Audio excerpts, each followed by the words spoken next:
پر کونړ د پاکستاني چورلکو بیا بریدونه ډیورنډ کرښې ته څیرمه پاکستان بریدونه ورسره نښته مالي او ځاني زیانونه اړولي دي.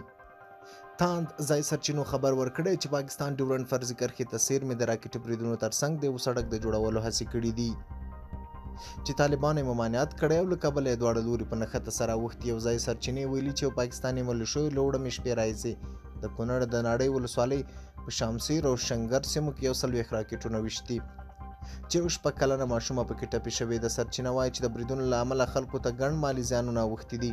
بل لور ته د یو را رسېدلي راپور څرګندوي چې ننګرهار د شینوارو په نازیان ولسوالۍ کې ډیورنډ فرضي کرښې ته نږدې پاکستان د یو سړک د رغولو هڅه کوله چې د طالبانو ځواکونو یې ممانعت کړی او له دې کبله د دواړو لوري ترمنځ وسله نښته شوې ده.